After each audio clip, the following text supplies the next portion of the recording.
निखिल इंगळे देशमुख आपलं बायोस्कोअर फार्म या यूट्यूब चॅनलवर मनपूर्वक स्वागत करतो. आपल्याला माहित आहे की विदर्भाच्या वेगवेगळ्या जिल्ह्यांमध्ये मोठ्या प्रमाणात हळदीचं क्षेत्र दिवसेंदिवस वाढताना आपल्याला दिसत आहे. परंतु बदलत्या हवामानानुसार हळद पिकांवर मोठ्या प्रमाणात काही बुरशीजन्य रोगांचा प्रादुर्भाव आपल्याला दिसत आहे.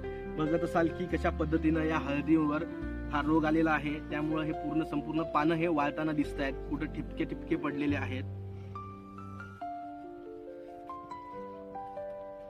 त्यासाठी शेतकरी बांधवांनी या रोगांसाठी वेळेच रोग येण्या अगोदर आपण जर चांगलं नियोजन केलं तर आपण या रोगांवर चांगलं नियंत्रण करू शकता आणि होणारं जे उत्पादनामध्ये जी घट आहे ही पण कमी करू शकता.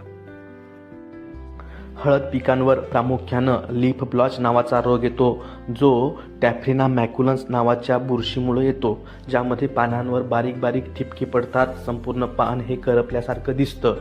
जेव्हा वातावरणामध्ये 25 ते 26 डिग्री सेल्सिअस टेम्परेचर जातं, पानांवर जेव्हा लीफ वेटनेस म्हणजेच थोडा ओलावा असतो आणि जेव्हा वातावरणातील आर्द्रता ही 80% वर जाते, अशा वेळेस या रोगांचा प्रादुर्भाव होतो.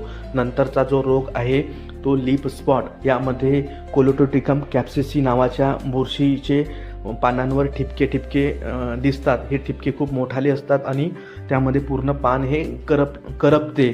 अशा पद्धतीनं हे लीफ स्पॉट आणि लीफ ब्लॉच या दोन्ही रोगांचा प्रादुर्भाव होण्यापूर्वी आपण जर कार्बन डॅन्झिम प्लस मॅन्कोजेब जो की साप पावडर आपण 15 लिटर पाण्यासाठी 24 ग्रॅम जर फवारलं, किंवा टिल्ट नावाचा एक प्रोडक्ट आहे ज्यामध्ये प्रोपिकोनॅझोल हे 15 लिटर पाण्यासाठी आपण 15 ml जर फवारलं, या दोन्हीपैकी कोणताही एखादं फंगिसाइड्स आपण जर फवारलं तर यावर आपण नियंत्रण करू शकता.